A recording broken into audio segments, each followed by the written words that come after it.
S Hare Krishna. ಎಲ್ಲರಿಗೂ ಸ್ವಾಗತ. ಶ್ರೀಮದ್ ಭಾಗವತಂ ಕ್ಲಾಸಿಗೆ ಸ್ವಾಗತ ಸುಸ್ವಾಗತ. ಹರೇ ಕೃಷ್ಣ. ಶ್ರೀಮದ್ ಭಾಗವತಂ ಮೂರನೇ ಸ್ಕಂದ 24ನೇ ಅಧ್ಯಾಯ ಶ್ಲೋಕ 43. ಮನೋಬ್ರಹ್ಮಣಿ ಯುಂಜಾನಂ ಯತ್ತತ್ ಸತ್ ಅಸತ ಪರಂ ಗುಣ ಅವಭಾಷೆ ವಿಗುಣೆ ಏಕಭಕ್ತ್ಯ ಅನುಭಾವಿತೆ. ಅನುವಾದ ಮತ್ತು ಭಾವಾರ್ಥ ಬೈ ಹಿಸ್ ಡಿವೈನ್ ಗ್ರೇಸ್ ಅಭಯ ಚರಣ ಅರವಿಂದ ಭಕ್ತಿ ವೇದಾಂತ ಸ್ವಾಮಿ ಶ್ರೀಲ ಪ್ರಭುಪಾದ ಕಿ ಜೈ. ಕರ್ದಮನು ಕಾರ್ಯ ಕಾರಣಾತೀತವಾದ ಭೌತ ಪ್ರಕೃತಿಯ ಮೂರು ಗುಣಗಳನ್ನು ವ್ಯಕ್ತಪಡಿಸುವ ಆ ಮೂರು ಗುಣಗಳಿಗೆ ಅತೀತವಾದ ಮತ್ತು ಅಚಲವಾದ ಭಕ್ತಿ ಸೇವೆ ಮೂಲಕ ಮಾತ್ರ ಗೋಚರಿಸುವ ಪರಬ್ರಹ್ಮನಾದ ದೇವೋತ್ತಮ ಪರಮಪುರುಷನ ಮೇಲೆ ತನ್ನ ಮನಸ್ಸನ್ನು ನೆಲಗೊಳಿಸಿದ್ದನು. ಹರೇ ಕೃಷ್ಣ. ಹರೇ ಕೃಷ್ಣ. ಎಲ್ಲರಿಗೂ ಸ್ವಾಗತ. ಓಕೆ, ಇವತ್ತಿನ ಟಾಪಿಕ್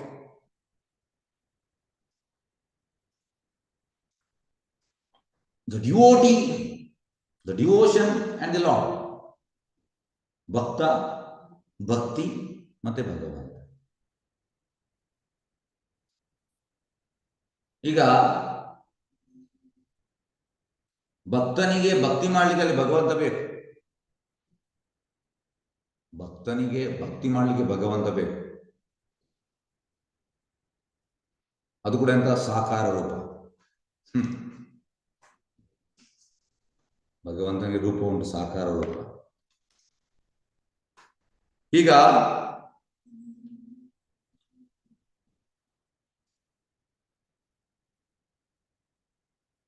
ಭಗವಂತ ಭಗವದ್ಗೀತೆಯಲ್ಲಿ ಹೇಳುವಂಥದ್ದು 29ನೇ ಶ್ಲೋಕ 9ನೇ ಅಧ್ಯಾಯದು.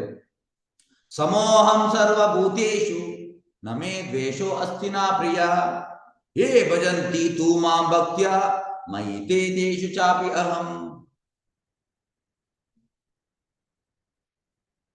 ಭಗವಂತನಿಗೆ ಯಾರ ಮೇಲೆ ಕೂಡ ಅಸೂಯೆ ಇಲ್ಲ. ಭಗವಂತ ಯಾರ ಮೇಲೆ ಕೂಡ ಭೇದ ಭಾವ ಮಾಡುವುದಿಲ್ಲ, ಪಾರ್ಶಾಲಿಟಿ ಮಾಡುವುದಿಲ್ಲ. ಭಗವಂತ ಎಲ್ಲರೂ ಒಂದೇ ಭಗವಂತ, ಯಾಕಂದ್ರೆ ಎಲ್ಲರೂ ಮಕ್ಕಳೇ ಭಗವಂತನು. ಆದ್ರೆ ಯಾರು ಭಕ್ತಿಯಿಂದ ಸೇವೆ ಮಾಡ್ತಾರೆ ಅವನನ್ನ ಗೆಳೆಯ. ಭಕ್ತಿಯಿಂದ ಅವನನ್ನ ಗೆಳೆಯ, ನಾನು ಕೂಡ ಅವನ ಗೆಳೆಯ. ರೆಸಿಪ್ರೊಕೇಶನ್. ಪ್ರಭುಪಾದ ಹೇಳುವಂಥದ್ದು ಕೃಷ್ಣ ಇಸ್ ರೆಡಿ. ಭಗವಂತ ರೆಡಿ ಇದ್ದಾನೆ, ನಾವು ರೆಡಿ ಇಲ್ಲ ಅಷ್ಟೇ ರೆಸಿಪ್ರೊಕೇಶನ್ ಮಾಡಲಿಕ್ಕೆ. ಹಾಗೆ ಭಕ್ತ ಭಕ್ತಿಯಿಂದ ಮಾಡುವಾಗ ಭಗವಂತ ರೆಸಿಪ್ರೊಕೇಟ್ ಮಾಡ್ತಾನೆ. ಎಸ್, ರೆಸಿಪ್ರೊಕೇಶನ್ಗೆ ಎಕ್ಸಾಕ್ಟ್ ಕನ್ನಡ ಅಂತ ಹೇಳುವಂಥದ್ದು. ಎಸ್, ಹರೇ ಕೃಷ್ಣ. ಎಂತ ಬರ್ತದೆ ಪ್ರತಿಕ್ರಿಯೆ. ಪ್ರತಿಕ್ರಿಯೆ. ನೋಡಿ, ಭಗವಂತ ರೆಡಿ ಇದ್ದಾನೆ ಪ್ರತಿಕ್ರಿಯೆ ಮಾಡಲಿಕ್ಕೆ, ರೆಡಿ ಇದ್ದಾನೆ. ಈ ಶ್ಲೋಕ ಅದನ್ನು ಹೇಳುವಂಥದ್ದು. ಹಾಗೆ ಪ್ರಭುಪಾದ ಹೇಳುವಂಥದ್ದು ಭಗವಂತ ಎಲ್ಲರಿಗೂ ಸಮಾನ. ಯಾರು ಕೂಡ ಭಗವಂತನ ವೈರಿಗಳಲ್ಲ. ನೋಡಿ, ಈಗ ಎಕ್ಸಾಂಪಲ್ ತಗೊಳ್ಳುವ. ಪ್ರಹ್ಲಾದ್ ಮಹಾರಾಜ್, ಯುಧಿಷ್ಠಿರ ಮಹಾರಾಜ್, ಇವರಿಗೆ ಯಾರಾದ್ರೂ ವೈರಿಗಳಿದ್ರ? ಒಂದು ನಿಮಿಷ. ಈಗ ಇವರಿಗೆ ಯಾರಾದ್ರೂ ವೈರಿಗಳಿದ್ರ? ಇಲ್ಲ ಗುರೂಜಿ. ಯಾಕೆ ಅವರಿಗೆ ವೈರಿಗಳಿರಲಿಲ್ಲ? ಇರ್ಲಿಲ್ಲ. ಅವ್ರ ವಿರುದ್ಧ ಯಾರು ಹೇಳ್ತಾ ಇದ್ರು ಮಾಡ್ತಾ ಅವರನ್ನು ಕೂಡ ಅವರು ವೈರಿ ಅಂತ ಹೇಳಿ. ಯಾಕೆ ರೀಸನ್? ಎಲ್ಲರನ್ನು ಸರಿಸಮಾನ ನೋಡ್ತಿದ್ರು. ಶುದ್ಧ ಭಕ್ತರು. ಶುದ್ಧ ಭಕ್ತರು. ಅವರು ಶುದ್ಧ ಭಕ್ತರು. ನೋಡಿ, ಈಗ ಈಗ ನಿಮ್ಗೆ ನಾನು ಎಕ್ಸಾಂಪಲ್ ಹೇಳಿದ್ದೇನೆ, ಯುಧಿಷ್ಠಿರ ಮಹಾರಾಜ್ ಆಗಿ ಪ್ರಹ್ಲಾದ್ ಮಹಾರಾಜ್ ಅವರಿಗೆ ಯಾರು ವೈರಿ ಇರಲಿಲ್ಲ ಅಂತ. ಈಗ ಯುಧಿಷ್ಠಿರ ಮಹಾರಾಜ್ ಮತ್ತೆ ಪ್ರಹ್ಲಾದ್ ಮಹಾರಾಜಿಗೆ ಅವರು ಭಕ್ತಿ ಸೇವೆ ಮಾಡಿ ಅವರಿಗೆ ಯಾರು ವೈರಿ ಇಲ್ಲ. ಹಾಗಿರುವಾಗ ಕೃಷ್ಣನಿಗೆ ಹೇಗೆ ವೈರಿಗಳಿರುವಂಥದ್ದು? ಹೇಗೆ ಇರುವಂಥದ್ದು? ಹಾಗೆ ಭಗವಂತನಿಗೆ ವೈರಿ ಇಲ್ಲ. ನಾವು ಬಾಡಿಲಿ ಪ್ಲಾಟ್ಫಾರ್ಮ್ ಇರುವಾಗ ಅವ ನನ್ನ ವೈರಿ, ಇವ ನನ್ನ ಮಿತ್ರ, ಇವ ನನ್ನ ಸಂಬಂಧಿಕ, ಅವ ಇವ ಇವ ಇವ ಅವ, ಇದೆಲ್ಲ ಬಾಡಿಲಿ ಪ್ಲಾಟ್ಫಾರ್ಮ್.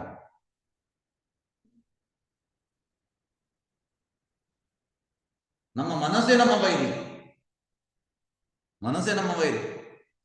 ಹಾಗಾಗಿ ಭಗವಂತನಿಗೆ ಯಾರು ಕೂಡ ವೈರಿಗಳಿಲ್ಲ, ಮತ್ತೆ ಯಾರು ಕೂಡ ಸ್ಪೆಷಲ್ ಕೂಡ ಅಲ್ಲ.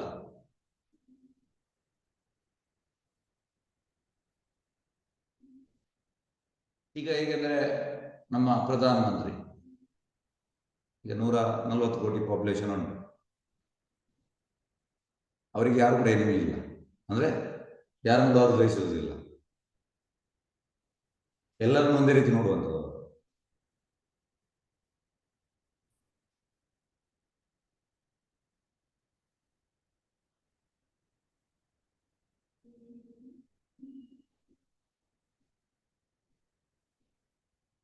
ಆದ್ರೆ ಇಲ್ಲಿ ಹೇಳುವಂಥದ್ದು ಸಮೋಹಂ ಸರ್ವಭೂತೇಶು ನಮೇ ದ್ವೇಷೋ ಅಸ್ತಿನ ಪ್ರಿಯ ಏ ಭಜಂತಿ ತೂ ಮಾಂ ಭಕ್ತ್ಯ. ಯಾರು ಭಕ್ತಿ ಸೇವೆ ಮಾಡ್ತಾನೆ ಅವನ ಕಡೆಗೆ ಭಗವಂತ ಸ್ಪೆಷಲ್ ಅಟೆನ್ಷನ್ ಕೊಡ್ತಾನೆ. ಈಗ ನಿಮ್ಗೆ ಸ್ಕೂಲಲ್ಲಿ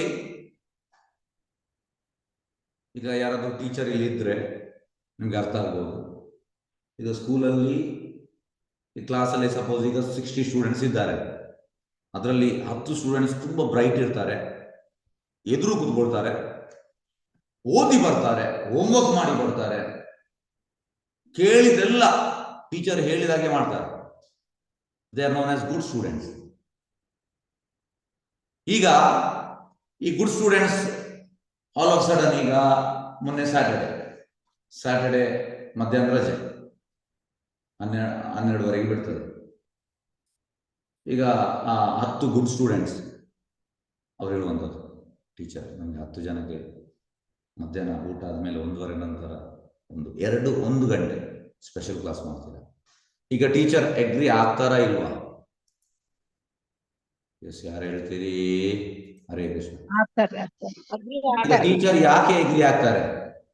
ಅವ್ರು ಗುಡ್ ಸ್ಟೂಡೆಂಟ್ಸ್ ಹೇಳಿದ್ದಾರೆ, ಅದಕ್ಕೆ ಅವ್ರು ಕೇಳ್ತಾರೆ. ಅವ್ರ ಪೆಟ್ ಸ್ಟೂಡೆಂಟ್ಸ್ ಹೇಳಿದ್ದಾರೆ. ಬೇರೆಯವರು ಟೀಚರ್ ಹೇಳಿದಂಗೆ ಕೇಳ್ತಾರೆ, ಟೀಚರ್ ಹೇಳಿದಾಗ ಕೇಳ್ತಾರೆ. ಓಕೆ, ಸೇಮ್ ಹಾಗೆ ಇಲ್ಲಿ ಬರುವಂತದ್ದು. ಭಗವಂತ ಯಾರ ಮೇಲೆ ಕೂಡ ದ್ವೇಷ ಇಲ್ಲ, ಆದ್ರೆ ಯಾರು ಭಕ್ತಿ ಸೇವೆ ಮಾಡ್ತಾನೆ ಅವನ ಮೇಲೆ ಭಗವಂತ ಸ್ಪೆಷಲ್ ಅಟೆನ್ಷನ್ ಕೊಡ್ತಾನೆ ಅಷ್ಟೇ. ಈಗ ಟೀಚರ್ಗೆ ಉಳಿದ 50 ಸ್ಟೂಡೆಂಟ್ಸ್ ಕೂಡ ಸ್ಟೂಡೆಂಟ್ಸ್, ಇವರು ಕೂಡ ಸ್ಟೂಡೆಂಟ್ಸ್, ಆದ್ರೆ ಇವರು ಹೇಳಿದನ್ನು ಕೇಳ್ತಾರೆ, ಕೇಳುವ ಸ್ಟೂಡೆಂಟ್ಸ್ ಇವರು. ಉಳಿದವರು ಕೇಳಾದ ಸ್ಟೂಡೆಂಟ್ಸ್, ಆದ ಸ್ಟೂಡೆಂಟ್ಸ್ ಟೀಚರ್ಗೆ ಎಲ್ಲರೂ. ಹಾಗೆ ಯಾರಾದರೂ ಈ ಭಕ್ತಿ ಸೇವೆ ಮಾಡಿದ್ರೆ ಭಗವಂತ ಅವರಿಗೆ ಸ್ಪೆಷಲ್ ಅಟೆನ್ಷನ್ ಕೊಡ್ತಾನೆ.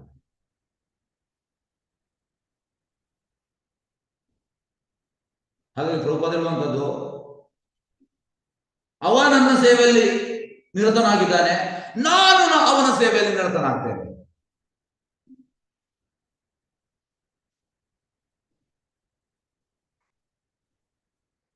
ನಾನು ಅವನ ಸೇವೆಯಲ್ಲಿ ನಿರತನಾಗುತ್ತೇನೆ ಅಂದ್ರೆ ಹೇಗೆ? ಈಗ ಒಬ್ಬ ಭಕ್ತಿ ಸೇವೆ ಮಾಡ್ತಾ ಇದ್ದಾನೆ ಭಗವಂತನಿಗೆ, ಭಗವಂತ ಹೇಳುವಂಥದ್ದು, ಯಾರು ನನಗೆ ಭಕ್ತಿ ಸೇವೆ ಮಾಡ್ತಾ ಇದ್ದಾನೆ ನಾನು ಅವನ ಸೇವೆಯಲ್ಲಿ ನಿರತನಾಗಿರುತ್ತೇನೆ. ಎಸ್, ಯಾರಾದ್ರೂ ಹೇಳ್ಬೋದಾ ಹೇಗೆ ಹೇಗೆ ಭಗವಂತ ಸೇವೆಯಲ್ಲಿ ನಿರತನಾಗುವುದು? ಹೂವಿನ ಜೊತೆ ನಾರು ಹೋಗ್ತದೆ. ಹೂವಿನ ಜೊತೆ ನಾರು ಹೋದ ತರ ನಾವು ಅವ್ರು ಭಗವಂತ ಸೇವೆ ಮಾಡಿ ನಾವು ಭಕ್ತರ ಸೇವೆ ಮಾಡ್ಕೊಂತ ಹೋಗುತ್ತೆ. ಅದಲ್ಲಪ್ಪ, ನನ್ನ ಪ್ರಶ್ನೆ ನಿಮ್ಗೆ ಅರ್ಥ ಆಗಲ್ಲ. ಈಗ ಒಬ್ಬ ಭಕ್ತಿ ಸೇವೆ ಮಾಡ್ತಾ ಇದ್ದಾನೆ, ಭಗವಂತ ಹೇಳುವಂಥದ್ದು ಎಂತಂದ್ರೆ ನಾನು ಕೂಡ ಅವನ ಸೇವೆಯಲ್ಲಿ ನಿರತನಾಗ್ತೇನೆ. ಹೇಗೆ? ಅವರ ಯೋಗಕ್ಷೇಮವನ್ನು ನೋಡ್ತಾರೆ ಪ್ರಭುಜಿ ಅವರು. ಯೋಗಕ್ಷೇಮವನ್ನು ನೋಡ್ತಾರೆ, ಎಂತೆಲ್ಲ ಹೇಗೆಲ್ಲ ನೋಡ್ತಾರೆ? ಎಲ್ಲದು ಅವರ ಬೇಕು ಬೇಡು ಎಲ್ಲವುದು. ಓಕೆ, ಬೇರೆ ಬೇರೆ ಭಗವಂತ ಭಕ್ತರ ಪರಾಧೀನ ಆಗ್ಬಿಟ್ಟಿರ್ತಾರೆ. ಓಕೆ.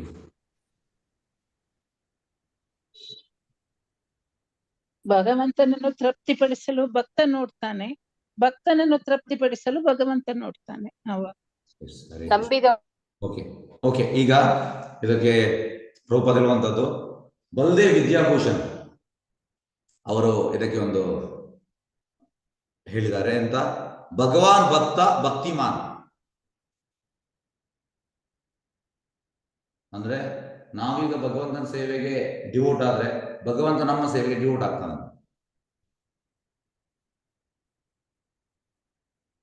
ಇದು ಒನ್ ಸೈಡೆಡ್ ಅಲ್ಲ, ಒನ್ ಸೈಡೆಡ್ ಅಲ್ಲ. ಒನ್ ಸೈಡೆಡ್ ಅಂದ್ರೆ ನಾವು ಮಾತ್ರ ಮಾಡೋದು, ಭಗವಂತ ರೆಸಿಪ್ರೊಕೇಶನ್ ಇಲ್ಲ, ಉಂಟು, ರೆಸಿಪ್ರೊಕೇಶನ್ ಉಂಟು. Two sided love should always B two sided, not one sided.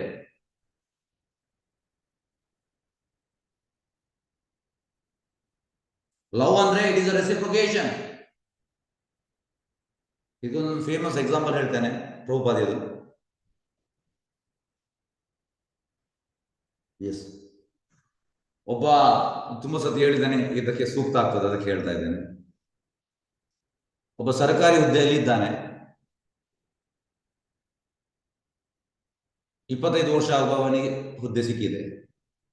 60 ವರ್ಷ ಕೆಲಸ ಮಾಡಿದೆ, 35 ವರ್ಷ, 60 ವರ್ಷ ಆಗುವ ರಿಟೈರ್ಮೆಂಟ್ ಆಗುವಾಗ ಅವನಿಗೆ ಗವರ್ಮೆಂಟ್ ಪ್ರಾವಿಡೆಂಟ್ ಫಂಡ್ ಕೊಡ್ತದೆ, ಗ್ರಾಚ್ಯುಟಿ ಕೊಡ್ತದೆ, ಮತ್ತೆ ಪೆನ್ಷನ್ ಕೊಡ್ತದೆ, ಮತ್ತೆ ಮೆಡಿಕಲ್ ಬೆನಿಫಿಟ್ಸ್ ಕೊಡ್ತದೆ. ಈ ರೀತಿ 10 ಹಲವಾರು ವ್ಯವಸ್ಥೆಗಳು ಸರ್ಕಾರ ಕೊಡ್ತದೆ. ಯಾಕೆ ಕೊಡ್ತದೆ ಅಂದ್ರೆ 35 ವರ್ಷ ಕೆಲಸ ಮಾಡಿದಕ್ಕೆ. ಈಗ ದುರದೃಷ್ಟವಶಾತ್ ಎಂತಾಯ್ತಂದ್ರೆ 61 ಆಗುವಾಗ ಅವ ಲಾರಿ ಅಡಿಗೆ ಬಿದ್ದು ಸತ್ತು ಹೋದ. ಲಾರಿ ಫಾಸ್ಟ್ ಬರ್ತಾನೆ ಹೈವೇಲಿ, ಇವಾಗ ಪಾಸ್ ಆಗಿ ಹೋದ, ಅದು ಬ್ರೇಕ್ ಸಿಗ್ಲಿಲ್ಲ, ಅಡಿಗೆ ಟೈರ್ ಅಡಿಗೆ, ಯಾವುದು ಹಿಂದಿದ್ದು ಟೈರ್ ಅಡಿಗೆ, ಅಲ್ಲೇ ಗೋಟಾಕ್ ಫುಲ್ ಸ್ಮ್ಯಾಶ್ ಆಗಿ ಚಟ್ನಿ ಆದ, ಸತ್ತ. ಈಗ ನನ್ನ ಪ್ರಶ್ನೆ, ಈಗ ಸರ್ಕಾರ ಅವನಿಗೆ ಎಂತ ಕೊಡ್ತದೆ? ಎಸ್, ಹರೇ ಕೃಷ್ಣ. ಕೊಟ್ರು ಪ್ರಯೋಜನ ಇಲ್ಲ, ಏನು ಕೊಡಲ್ಲ, ಏನ್ ಕೊಡಲ್ಲ, ಕೊಟ್ರು ಪ್ರಯೋಜನ ಇಲ್ಲ, ಅವನು ಸತ್ತಿರ್ತಾನೆ. Okay, S. ಯಾರಾದ್ರೂ ಸರ್ಕಾರ ಹುದ್ದೆಯಲ್ಲಿ ಇದ್ದವರು ಹೇಳ್ಬೋದಾ ಸರ್ಕಾರ ಎಂತ ಕೊಡ್ತದೆ? ಹುದ್ದೆಯಲ್ಲಿ ಇದ್ದವರು, ಸರ್ಕಾರಿ ಹುದ್ದೆಯಲ್ಲಿ ಇದ್ದವರು, ಗವರ್ಮೆಂಟ್ ಸರ್ವೆಂಟ್ಸ್. ಓಕೆ, ಅವ್ರ ಸಂಸಾರಕ್ಕೆ ಮುಂದೆ ಸಂಸಾರಕ್ಕೆ ಕೊಡ್ತಾರೆ. Okay, yes. ಬೇರೆ ಮಕ್ಕಳಿಗೆ ಕೆಲಸ ಕೊಡ್ತಾರೆ. ಅವನು ಮಕ್ಕಳಿಗೆ ಅವರು ಸತ್ತೇ ಹೋಗಿರ್ತಾರೆ ಗುರುಗಳೇ, ಆದ್ರೆ ಅವ್ರು ಕೊಟ್ಟಿದ್ದು ಅವ್ರ ಸಂಸಾರಕ್ಕೆ ಸಿಕ್ಕೋದು ಹೊರತು ಅವರಿಗೆ ಸಿಕ್ಕದಿಲ್ಲ. ಅವ್ರಿಗೆ ಸಿಕ್ಕೋದು ಯಾವ್ದು ಅವ್ರು ಮಾಡಿದ ಪಾಪ ಪುಣ್ಯ ಕರ್ಮಗಳು ಮಾತ್ರ. ಅದು ನಾವು ತಿಳ್ಕೊಂಡು ಒಳ್ಳೇದ್ರಲ್ಲಿ ಇರೋದನ್ನ ಭಗವಂತನ ಪ್ರೀತಿ. ಧನ್ಯವಾದ. ಎಸ್, ಈಗ ನಾವು ಪಾಯಿಂಟ್ಗೆ ಹೋಗುವ. ಹಾಗಾಗಿ ಅವರಿಗೆ ಮಾನಿಟರಿ ಬೆನಿಫಿಟ್ಸ್ ಕೊಡ್ಬೋದು, ಅಂದ್ರೆ ಪೆನ್ಷನ್ ಬರ್ತಾ ಉಂಟು, ಅದು ನಾಮಿನಿಗೆ ಹೋಗ್ತದೆ. ಕೆಲಸ ಸಿಗುದಿಲ್ಲ, ಯಾಕಂದ್ರೆ ರಿಟೈರ್ಡ್ ಆಗಿದಲ್ಲ 61. ಹಾಗಾಗಿ ಈ ಮಾನಿಟರಿ ಬೆನಿಫಿಟ್ ಸಿಗ್ತದೆ. ಆದ್ರೆ ಆಧ್ಯಾತ್ಮಿಕವಾಗಿ ಸರ್ಕಾರಕ್ಕೆ ಎಂತ ಕೊಡ್ಲಿಕ್ಕೆ ಆಗುದಿಲ್ಲ. ಈಗ ನಾವು ಇನ್ನೊಂದು ಎಕ್ಸಾಂಪಲ್ ನೋಡುವ. 25 ವರ್ಷ ಆಗುವಾಗ ಬಂದಿದ್ದಾನೆ ಭಗವಂತನ ಸೇವೆಗೆ, ಜೀವನವನ್ನು ಮುಡಿಪಾಗಿಟ್ಟಿದ್ದಾನೆ. ಈಗ 60 ಆಗುವಾಗ ಎಂತಾಯ್ತು? 35 ವರ್ಷ ಸೇವೆ ಮಾಡಿದ್ದಾನೆ, ಬೆಡ್ ರಿಟರ್ನ್ ಆದ, ರೋಗ ಬಂತು, ಮೇಜರ್ ರೋಗ, ಬೆಡ್ ಅಲ್ಲಿ ಇದ್ದಾನೆ, ಆಚೀಚೆ ಹೋಗ್ಲಿಕ್ಕೆ ಆಗುದಿಲ್ಲ. ಅಲ್ಲಿ ಅವನಿಗೆ ಅಂದ್ರೆ ಒಂದು ಜೂನಿಯರ್ಸ್ ಇರ್ತಾರೆ, ಈಗ ಹೇಳುವಂಥದ್ದು, ನಿಮ್ಗೆ ಪ್ರಾಯ ಆದ ಮೇಲೆ ಯಾರಿದ್ದಾರೆ ನೋಡಿ, ನೀವು ಭಕ್ತಿ ಸೇವೆ ಮಾಡಿದ್ರೆ ಭಗವಂತ ವ್ಯವಸ್ಥೆ ಮಾಡ್ತಾನೆ.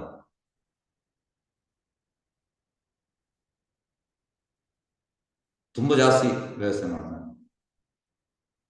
ಯಾಕೆಂದ್ರೆ devotees will love to serve seniors. ಹಾಗೆ ತುಂಬಾ ಮಂದಿ ಇದ್ದಾರೆ ಅವನಿಗೆ ಸೇವೆಗೆ. ಈಗ ನಮ್ಮ ಗುರು ಮಹಾರಾಜ್ಗೆ ಎಷ್ಟು ಮಂದಿ, 50 ಮಂದಿ ಸೇವೆಗೆ ಇದ್ದಾರೆ. ಎಕ್ಸ್ಚೇಂಜ್ ಮಾಡಿ ಜಾಸ್ತಿ ಇರುತ್ತೆ. ನಾನು ಬರ್ತೇನೆ ಅಂತ. ಹಾಗಾಗಿ because he has done so much of ಸೇವಾ, ಕೃಷ್ಣ ವಿಲ್ ಪ್ರೊವೈಡ್. ಹಾಗೆ ಎಂತಾಗ್ತದೆ ಅಂದ್ರೆ ಬೆಡ್ಡಲ್ಲೇ ಇದ್ದಾನೆ, ಅಲ್ಲೇ ಮಲ ಮಾಡುವಂಥದ್ದು, ಅಲ್ಲೇ ಮೂತ್ರ ಮಾಡುವಂಥದ್ದು. ಪ್ರಭುಪಾದ ಹೇಳುವಂಥದ್ದು there is no loss. Yes, ಯಾಕೆ? ಒಂದು ಕಡೆಯಲ್ಲಿ ಏನು ಲಾಭವಿಲ್ಲ, ಪ್ರಭುಪಾದ ಹೇಳ್ತಾರೆ. ಒಂದು ಕಡೆಯಲ್ಲಿ ದೇರ್ ಈಸ್ ನೋ ಲಾಸ್. ಯಾಕೆ ಇದು?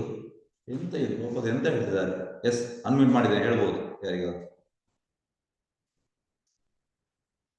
Hare Krishna. S, open unmute ಮಾಡಿದ್ದೇನೆ. ಯಾಕೆ ಪ್ರಭುಪಾದ ಈ ರೀತಿ ಹೇಳ್ತಾರೆ? ಒಂದು ಕಡೆ ಲಾಭ, ಒಂದು ಕಡೆ ಲಾಭ ಇಲ್ಲ ಅಂತ. ಇಬ್ಬರು ಕೂಡ 35 ವರ್ಷ ಸೇವೆ ಮಾಡಿದ್ದು. ಎಸ್, ಹರೇ ಕೃಷ್ಣ. ಎಸ್, ಹರೇ ಕೃಷ್ಣ. ಯಾರಾದ್ರೂ ಹೇಳ್ಬೋದಾ?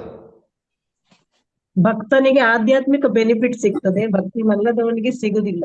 ಆಧ್ಯಾತ್ಮಿಕ ಬೆನಿಫಿಟ್ ಸಿಗುದಿಲ್ಲ. ಓಕೆ, ಐಕದಲ್ಲಿಲ್ಲ. ಓಕೆ, ಐಹಿಕ ಮಾಡಿದರೆ ಮತ್ತೆ ಮತ್ತೆ ಜನ್ಮ ಬರುತ್ತೆ, ಇವರಿಗೆ ಕ್ಯಾರಿ ಫಾರ್ವರ್ಡ್ ಆಗ್ಬಿಡುತ್ತೆ ಕೃಷ್ಣ ಕಾನ್ಶಿಯಸ್ ಓಕೆ. ಬೆನಿಫಿಟ್. ಇದನ್ನು ಯಾಕೆ ಹೇಳಿದೆ ಅಂದ್ರೆ ಇಲ್ಲಿ ಕನೆಕ್ಷನ್. ಓಕೆ, ಸರಿ, ನಾನು ಹೇಳ್ತೇನೆ. ಇದನ್ನು ಯಾಕೆ ಹೇಳಿದೆ ಅಂದ್ರೆ ಭಗವಂತ ರೆಸಿಪ್ರೋಕೇಟ್ ಮಾಡ್ತಾನೆ, ಅದಕ್ಕೆ ನಾನು ಹೇಳಿದ್ದು. ಪ್ರಭುಪಾದ ಹೇಳುವಂಥದ್ದು ಹೇಗೆ ಅಂದ್ರೆ, ಈಗ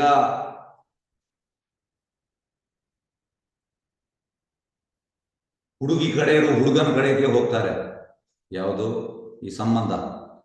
ಹಾಗ ಅವರು ಹೇಳ್ತಾರೆ ನಾವು ಬರ್ತಾ ಇದ್ದೇವೆ ಅಂತ. ಯಾವ ರೀತಿ ಇರ್ತದೆ? ಒಂದು ನಿಮಿಷ ಅನ್ಮ್ಯೂಟ್ ಮಾಡ್ತೇನೆ. ಈಗ ಹುಡುಗನ ಕಡೆಯವರು ಹುಡುಗಿ ಕಡೆಗೆ ಹೋಗುವಂಥದ್ದು. ನೀವೆಲ್ಲ ಯಾವ ರೀತಿ ಇರ್ತೀರಿ? ಮನೆಯ ಹೊರಗೆ ಹೋಗಿ ಕಾಯ್ತಾ ಇರ್ತೀರಾ? ಯಾವ ರೀತಿ ಇರ್ತೀರಿ? ಎಲ್ಲ ರೆಡಿ ಮಾಡ್ಕೊಂಡು ಕಾಯ್ತಾ ರೆಡಿ ಮಾಡಿ ಅವ್ರನ್ನ ಸ್ವಾಗತ ಮಾಡಕ್ಕೆ ರೆಡಿಯಾಗಿ ನಿಂತಿರ್ತೀವಿ. ಬರುವುದನ್ನು ಪ್ರಿಪೇರ್ ಆಗಿ ಕಾಯ್ತಾರೆ. ಕಾಯ್ತಾ ಇರ್ತೀರಿ. ನೀವು ಅಲ್ಲಿ ರೋಡಲ್ಲಿ ನೋಡ್ತಾ ಇರ್ತೀರಿ, ಎಲ್ಲಿ ಬರ್ತಾ ಇದ್ದಾರ, ನೆಂಟರು ಬರ್ತಾ ಇದ್ದಾರೆ. ಸೇಮ್ ಅದೇ ರೀತಿ ಕೃಷ್ಣ ಕಾಯ್ತಾ ಇರ್ತಾನೆ. ಅದು ಕೂಡ ಹೇಗೆ? ಕೃಷ್ಣ ವಿಲ್ ಮೇಕ್ ಪುಟ್. ಹೇಗೆಂದ್ರೆ, ಈಗ ಪ್ರಧಾನಮಂತ್ರಿ ಬರುವಾಗ ದಾರಿಯಲ್ಲೆಲ್ಲ ಫ್ಲವರ್ ಹಾಕ್ತಾರೆ, ರೋಸ್ ಪೆಟಲ್ಸ್. ಅದೇ ರೀತಿ Krishna is waiting for that devotee who has served 35 years. ಇದು ಮಾಮೂಲಿ ಅಲ್ಲ, ನಮಗಿದು ಅರ್ಥವಾಗುವುದಿಲ್ಲ. ಕೃಷ್ಣ ಪ್ರಜ್ಞೆ ಎಷ್ಟು ಶ್ರೇಷ್ಠ ಅಂತ ನಮ್ಗೆ ಅರ್ಥವಾಗುವುದಿಲ್ಲ. ಯಾಕೆ ನಾವು ನೋಡುವಂಥದ್ದು ಎಲ್ಲ ಮಾನಿಟರಿ ಬೆನಿಫಿಟ್, ಭೌತಿಕ ನಾವು ಕ್ಯಾಲ್ಕುಲೇಷನ್ ಮಾಡುವಂಥದ್ದು. ನನ್ಗೆ ಎಂತ ಸಿಗ್ತದೆ, what I will get. But this is totally spiritual, ಇದು ಆಧ್ಯಾತ್ಮಿಕ. ಕೃಷ್ಣ ಹೇಗೆ ಅಂದ್ರೆ ಕಾಯ್ತಾ ಇರ್ತಾನೆ. ಹೇಗೆ? ಹುಡುಗನ ಕಡೆಯವರು ಹುಡುಗಿ ಕಡೆಗೆ ಹೋಗುವಾಗ ಹುಡುಗಿ ಕಡೆ ಮನೆಯವರೆಲ್ಲ ಕಾಯ್ತಾ ಇರ್ತಾರೆ, ದಾರಿ ಕಾಯ್ತಾ ಇರ್ತಾರೆ.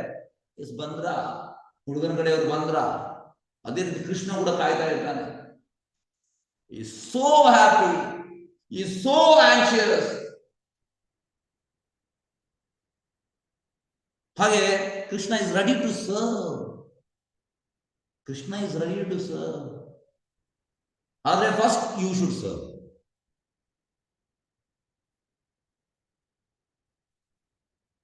ಪ್ರಭುಪಾದ ಹೇಳುವಂಥದ್ದು, don't try to see Krishna. ಕೃಷ್ಣನ ನೋಡ್ಲಿಕ್ಕೆ ಪ್ರಯತ್ನ ಮಾಡಬಾರ್ದು. Do something so that Krishna sees you. ನಾವು ಭಕ್ತಿಯಲ್ಲಿ ಅಂತ ಸೇವೆ ಮಾಡಬೇಕು, ಕೃಷ್ಣ ಸ್ವತಃ ನಮ್ಮನ್ನು ನೋಡುವ ಹಾಗೆ. ಹೀಗೇಗಂದ್ರೆ ಇದಕ್ಕೆ ಎಕ್ಸಾಂಪಲ್ ಕೊಡ್ತೇನೆ. ಈಗ ಪ್ರಧಾನಮಂತ್ರಿ, ಈಗ ನಾವು ಪ್ರಯತ್ನ ಮಾಡ್ತೇವೆ ಪ್ರಧಾನಮಂತ್ರಿ ಭೇಟಿ ಆಗಲಿಕ್ಕೆ, ಆಗುವುದಿಲ್ಲ ಸರ್, ತುಂಬಾ ಕಷ್ಟ.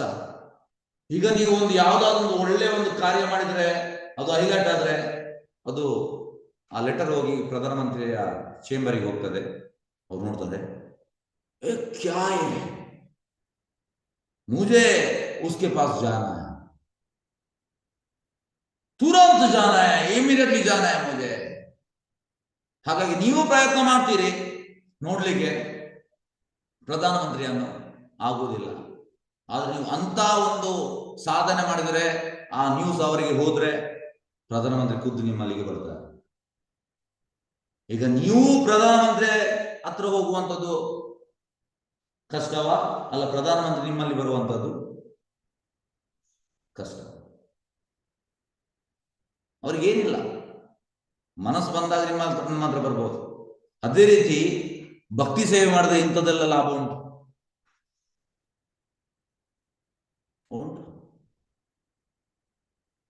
ಹಾಗೆ ಭಗವಂತ ರೆಸಿಪ್ರೊಕೇಶನ್ ಮಾಡ್ತಾನೆ. ಲವ್ ಒನ್ ಸೈಡೆಡ್ ಅಲ್ಲ, ಒನ್ ಸೈಡೆಡ್ ಅಲ್ಲ.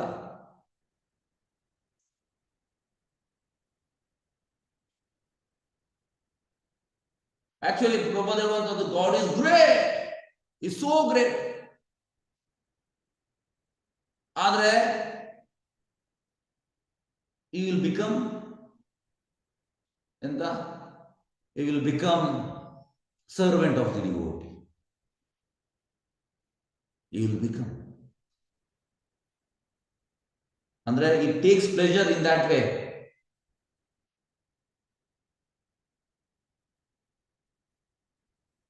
ಅಂದ್ರೆ ಇದರ ಅರ್ಥ ಎಂತಂದ್ರೆ, ಭಗವಂತನ ಯೋಚನೆ ಯಾವ ರೀತಿ ಇರ್ತದೆ ಅಂದ್ರೆ, I also try to devote myself for his service.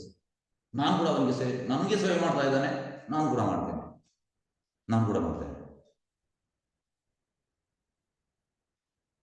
ಹಾಗೆ ನಾವು ಈಗ ಭಗವಂತನ ಸೇವೆ ಮಾಡುವಾಗ ನಮಗೆ ಪ್ಲೆಜರ್ ಸಿಗ್ತದೆ, ನಮ್ಗೆ ಖುಷಿ ಆಗ್ತದೆ.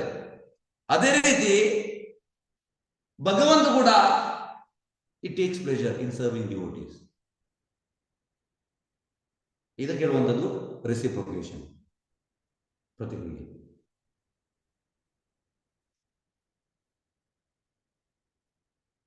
ರೆಸಿಪ್ರೊಕೇಶನ್. ಹಾಗಾಗಿ ಇದನ್ನು ನಾವು ತಿಳಿಬೇಕು.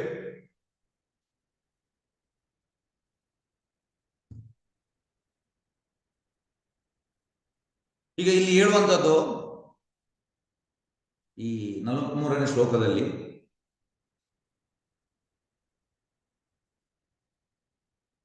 ಕರ್ದಮುನಿ ಟೋಟಲಿ ಫಿಕ್ಸ್ ಮಾಡಿದ ಮೈಂಡನ್ನು ಯಾರಲ್ಲಿಗೆ? ಭಗವಂತನಲ್ಲಿ. ಮತ್ತೆ ಇಲ್ಲಿ ಹೇಳುವಂಥದ್ದು ಈ 3 ಗುಣಗಳು, 3 ಗುಣಾಸ್. ಭಗವಂತ ಈ ಮೂರು ಗುಣಗಳಿಗೆ ಆಚೆ ಇದ್ದಾರೆ. ಮತ್ತೆ ಯಾರು ಭಗವಂತನ ಸೇವೆ ಮಾಡ್ತಾರೆ ಅವ ಕೂಡ ಆಚೆಗೆ ಬರ್ತಾನೆ, ಗುಣಾತೀತನಾಗ್ತಾನೆ.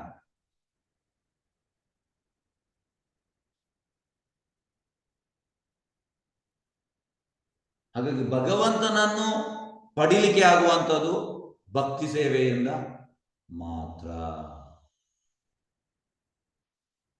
ಭಗವಂತ ಭಗವದ್ಗೀತೆಯ 18.66 ಶ್ಲೋಕದಲ್ಲಿ ಹೇಳುವಂಥದ್ದು, ಸರ್ವಧರ್ಮಾನ್ ಪರಿತ್ಯಜ್ಯ ಮಾಮೇಕಂ ಶರಣಂ ವ್ರಜ ಅಹಂ ತ್ವಾಂ ಸರ್ವ ಪಾಪೇಭ್ಯೋ ಮೋಕ್ಷಯಿಷ್ಯಾಮಿ ಮಾ ಶುಚಃ.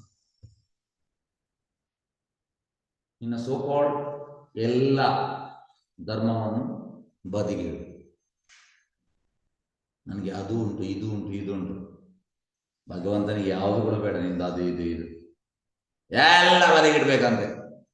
ಕೆಲವರು ಹೇಳ್ತಾರೆ, ಹೆಚ್ಚಿನವರು, ಎಂತ ಪ್ರಭುಜಿ ನಿಮ್ಗೆ ಸುಲಭ ಹೇಳಲಿಕ್ಕೆ, ನಮ್ಗೆ ನಮ್ಮದೇ ಆದ ಕರ್ತವ್ಯ ಉಂಟು. ಭಗವಂತ ಹೇಳುವಂಥದ್ದು ಎಲ್ಲವನ್ನು ಬದಿಗಿಡಬೇಕಂತ. ಕರ್ತವ್ಯ ನಮ್ದು ಒಂದೇ, ಭಗವಂತನಿಗೆ ಸೇವೆ ಮಾಡುವಂತ. ಇದನ್ನು ನಾವು ಮರ್ತು ಬಿಟ್ಟಿದ್ದೇವೆ.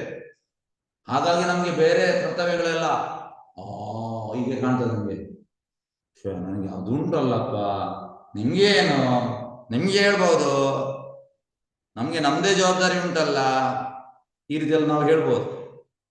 ಆದ್ರೆ ಭಗವಂತ ಹೇಳುವಂತದ್ದು ಇಲ್ಲ, ಎಲ್ಲವನ್ನು ಬದಿಗಿಡ್ಬೇಕಂತೆ,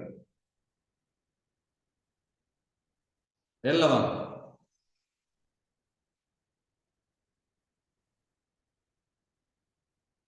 ಹಾಗೆ ಭಗವಂತ ಭಗವದ್ಗೀತೆ ಹೇಳುವಂತದ್ದು 66ನೇ ಶ್ಲೋಕದಲ್ಲಿ 18ನೇ ಅಧ್ಯಾಯದ್ದು, ಎಲ್ಲವನ್ನು ಬದಿಗಿಡುವಂತ ಅರ್ಜುನನಿಗೆ. ಮತ್ತೆಂತ ಮಾಡ್ಬೇಕು? ಎಲ್ಲವನ್ನು ಬದಿಗಿಟ್ಟು ನನಗೆ ಪೂರ್ತಿ ಶರಣಾಗತನಾಗು.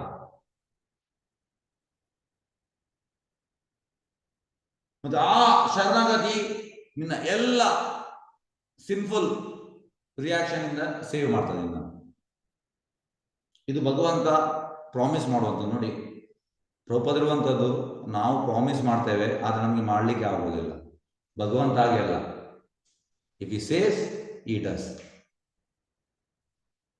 ಭಗವಂತ ನಿಮ್ಗೆಲ್ಲ ಇದರಿಂದ ಬಿಡುಗಡೆ ಕೊಡ್ತಾನೆ. ಹಾಗೆ ಭಗವದ್ಗೀತೆಯಲ್ಲಿ 7ನೇ ಅಧ್ಯಾಯದಲ್ಲಿ ಹೇಳುವಂಥದ್ದು, ಯಾರೆಲ್ಲ ಎಲ್ಲ ಪಾಪದಿಂದ ಮುಕ್ತರಾಗಿದ್ದಾರೆ ಅವರು ಕೃಷ್ಣನನ್ನು ಪೂಜಿಸ್ತಾರೆ.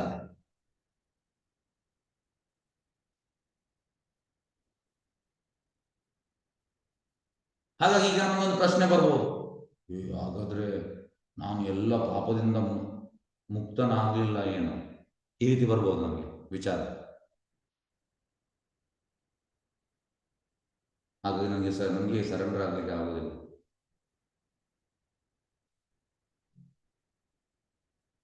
ಹಾಗೆ ಅದಕ್ಕೋಸ್ಕರ ಇದು ಶ್ಲೋಕ. ಈಗ ಒಬ್ಬ ಪಾಪದಿಂದ ಬಿಡುಗಡೆ ಆಗಲಿಕ್ಕೆ ಕೂಡ ಸರೆಂಡರ್ ಆಗಿ ಎಲ್ಲರಿಂದ ಬಿಡುಗಡೆ ಆಗ್ತೇನೆ ಭಗವಂತ ಹೇಳುವಂಥದ್ದು. ಎಲ್ಲ ಭಗವಂತನಿಗೆ ಎಂತಂದ್ರೆ ಇದು ಏನು ಅಲ್ಲ.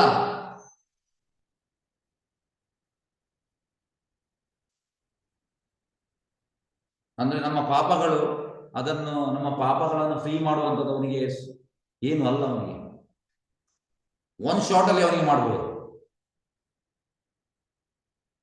ಅದಕ್ಕೆ ತುಂಬಾ ಎಫರ್ಟ್ ಆಗ್ಬೇಕು. ಈಗ ನಾವಾದ್ರೆ ತುಂಬಾ ಎಫರ್ಟ್ ಆಗ್ಬೇಕು, ಭಗವಂತ ಹಾಗೆಲ್ಲ. ಭಗವಂತನಿಗೆ ಜಾಸ್ತಿ ಎಫರ್ಟ್ ಆಗ್ಬೇಕಂತಿಲ್ಲ. ಎಫರ್ಟ್ ಆಗ್ಬೇಕಂತಿಲ್ಲ. ಹಾಗಾಗಿ ನಾವೆಂತ ಮಾಡ್ಬೇಕು? ಎಸ್, ಭಗವಂತನಿಗೆ ಸರೆಂಡರ್ ಆಗ್ಬೇಕು ಅಷ್ಟೇ. ಎಲ್ಲವನ್ನು ಅದು ಇದು ಅಡ್ಡ ಬರ್ತದೆ, ತುಂಬಾ ಅಡ್ಡ ಬರ್ತದೆ. ಅದು ಉಂಟು, ಇದು ಉಂಟು, ಎಲ್ಲವನ್ನು ಬದಿಗಿಡಬೇಕಂದ್ರೆ. ಹಾಗಾಗಿ ನಂಬಿಕೆ ಮತ್ತು ಪ್ರೀತಿಯಿಂದ ಭಗವಂತನಿಗೆ ನಾವು ಸರೆಂಡರ್ ಆಗ್ಬೇಕು. ಮತ್ತೆ ಯಾವ ರೀತಿಯ ಸರೆಂಡರ್ ಯಾವ ರೀತಿಯ ಅಂದ್ರೆ, ಅನುಕೂಲಸ್ಯ ಸಂಕಲ್ಪ ಪ್ರತಿಕೂಲಸ್ಯ ವರ್ಜನಂ ರಕ್ಷುಜೀತಿ ವಿಶ್ವಾಸ ಗೋಪ್ತೃತ್ವ ವರ್ಣಂ ತಥಾ ಆತ್ಮನಿಕ್ಷೇಪ ಕಾರ್ಪಣ್ಯ ಷಡ್ವಿಧ ಶರಣಾಗತ. ಅಂದ್ರೆ ನಮ್ಗೆ ಒಂದು ಇಷ್ಟ ಇರ್ತದೆ, ಭಗವಂತನಿಗೆ ಇಷ್ಟ ಇಲ್ಲ ಮಾಡುವಂತ. ನಮ್ಗೆ ಇಷ್ಟ ಉಂಟು, ಭಗವಂತನಿಗೆ ಇಷ್ಟ ಇಲ್ಲ. ನಮ್ಗೆ ಇಷ್ಟ ಉಂಟು, ಭಗವಂತನಿಗೆ ಇಷ್ಟ ಇಲ್ಲ ಮಾಡಬಾರ್ದು. ಭಗವಂತನಿಗೆ ಇಷ್ಟ ಉಂಟು, ನಮ್ಗೆ ಇಷ್ಟ ಇಲ್ಲ ಮಾಡಬೇಕು.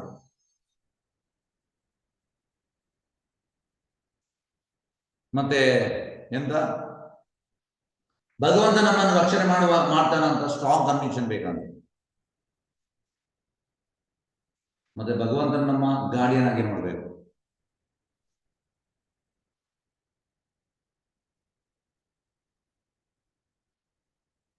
ಮತ್ತೆ ನಮ್ರತೆಯಲ್ಲಿ ಎಸ್, ಈ ರೀತಿ. ಹಾಗಾಗಿ ಭಕ್ತಿ ಸೇವೆಯಿಂದ ಮಾತ್ರ ಆಗ್ತದೆ. ಎಲ್ಲ ನಮ್ಮ ಪ್ರೀವಿಯಸ್ ಎಷ್ಟು ಲೈಫ್ ಇಂದ ನಾವು ಮಾಡಿದೆಲ್ಲ ಇಮಿಡಿಯೇಟ್ ಆಗಿ ಭಗವಂತ ಎಲ್ಲವನ್ನು ಮುಕ್ತ ಮಾಡ್ತಾನೆ, ಪಾಪವನ್ನು ಎಲ್ಲವನ್ನು. ಹಾಗಾಗಿ ಭಕ್ತಿ ಮಾಡಲಿಕ್ಕೆ ಭಗವಂತ ಬೇಕು. ಭಗವಂತನಿಗೆ ರೂಪ ಉಂಟು, ರೂಪರಹಿತ ಅಲ್ಲ, ಭಗವಂತನಿಗೆ ರೂಪ ಉಂಟು.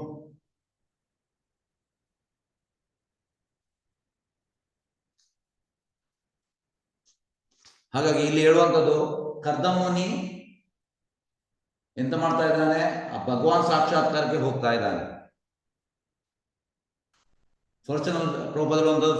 Personal feature.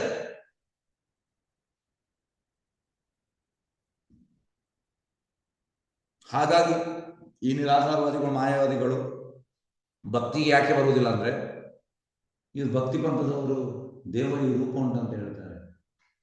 ದೇವರಿಗೆ ಎಂತ ರೂಪವಿಲ್ಲ. ಶಕ್ತಿ ಶಕ್ತಿ ಶಕ್ತಿ. ಹಾಗಾಗಿ ಭಕ್ತಿ ಭಕ್ತಿಯಲ್ಲಿ ಪರ್ಸನಲ್ ಫೀಚರ್ ಬೇಕೇ ಬೇಕು.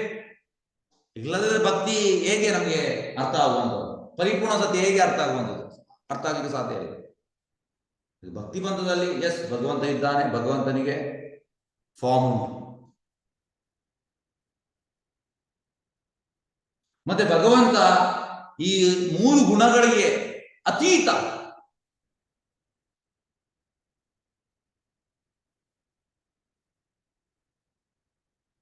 ಹೇಗೆಂದ್ರೆ ಪ್ರಕೃತಿ, ದೇವಿ, ದುರ್ಗಾ, ಮಾಯೆ, ಇವಳು ಭಗವಂತನ ಶಕ್ತಿ. ಆದ್ರೆ ಭಗವಂತನಿಗೆ ಎಫೆಕ್ಟ್ ಆಗುದಿಲ್ಲ ಅವಳಿಂದ.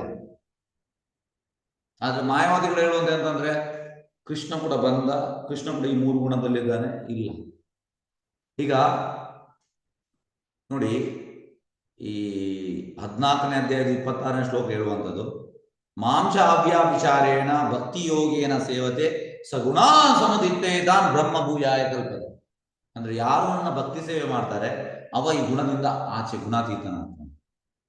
ಭಗವಂತನ ಭಕ್ತಿ ಸೇವೆ ಮಾಡುವವ, ಈಗ ಯಾರಾಗ್ಲಿ ಬ್ರಹ್ಮಚಾರಿ ಆಗಲಿ, ಗೃಹಸ್ಥ ಆಗಲಿ, ವನಪ್ರಸ್ಥ ಆಗಲಿ, ಸನ್ಯಾಸಿ ಆಗಲಿ, ಅವರೆಲ್ಲ ಗುಣಾತೀತರಾಗ್ತಾರೆ. ಅವರೇ ಗುಣಾತೀತರಾಗುವಾಗ ಕೃಷ್ಣ ಹೇಗೆ ಗುಣದಲ್ಲಿ ಇರುವಂಥದ್ದು? ಮಾಯಾವಾದಿಗಳ ಪ್ರಶ್ನೆ ಇದೆ. ಕೃಷ್ಣ ಕೂಡ ಈ 3 ಗುಣದಲ್ಲಿದ್ದಾನೆ, ಅವು ಕೂಡ ಮಾಯೆಯಲ್ಲಿದ್ದಾನೆ. ಭಗವಂತನಿಗೆ ರೂಪವಿಲ್ಲ, ಶಕ್ತಿ ಒಂದುಂಟು, ಶಕ್ತಿ ಬೇರೆ, ಕೃಷ್ಣ ಬೇರೆ. ಕೃಷ್ಣ ಕೂಡ ನಮ್ಮ ಹಾಗೆ ಇಲ್ಲ ಸರ್. ಹಾಗಾಗಿ ಯಾರು ಈ ಭಕ್ತಿ ಸೇವೆ ಮಾಡ್ತಾನೆ ಅವ ಗುಣದಿಂದ ಆಚೆ ಬರ್ತಾನೆ. ಮತ್ತೆ ಭಗವಂತ ಹೇಗೆ ಗುಣದಲ್ಲಿ ಇರುವಂತದ್ದು? ಇಲ್ಲ. ಹಾಗಾಗಿ ಈ ಪ್ರಕೃತಿ ಭಗವಂತನಿಗೆ ಎಫೆಕ್ಟ್ ಆಗುವುದಿಲ್ಲ. ಈ ಗುಣಗಳು, 3 ಗುಣಗಳು ಎಫೆಕ್ಟ್ ಆಗುವುದಿಲ್ಲ. ಈಗ 3 ಗುಣದ ಅಧಿಪತಿ ದೇವಿ, ಪ್ರಕೃತಿ ಆಗಲಿ, ಅವಳು ಭಗವಂತನ ಶಕ್ತಿ. ಆದ್ರೆ ಭಗವಂತನಿಗೆ ಎಫೆಕ್ಟ್ ಆಗುವುದು ಹೇಗೆ ಅಂದ್ರೆ, ಈಗ ಡಾಕ್ಟರ್ ಒಂದು ಪೇಷಂಟ್ ಅನ್ನು ನೋಡ್ತಾರೆ, is having disease, but it will not affect doctor even though is having disease. ಅದೇ ರೀತಿ ಇಲ್ಲಿ ಕೂಡ ಹಾಗೆ ಮಾಯೆ ಭಗವಂತನಿಗೆ ಎಫೆಕ್ಟ್ ಆಗುವುದಿಲ್ಲ.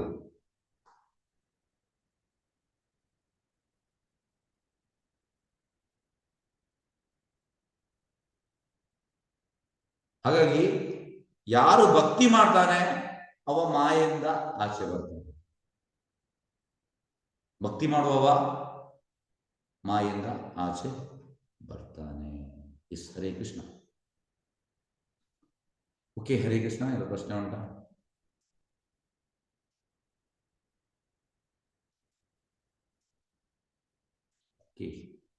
ಮುಕ್ತಾಯ ಮಾಡುವ. ವಾಂಛಕಲ್ಪತರುಭ್ಯಶ್ಚ ಕೃಪಾ ಸಿಂಧುಭ್ಯೇವ ಚ ಪತಿತಾನಾಂ ಪಾವನೇಭ್ಯೋ ವೈಷ್ಣವೇಭ್ಯೋ ನಮೋ ನಮಃ. ಅನಂತ ಕೋಟಿ ವೈಷ್ಣವ वृंद की जय. नामाचार्य श्री हरिदास ठाकुर।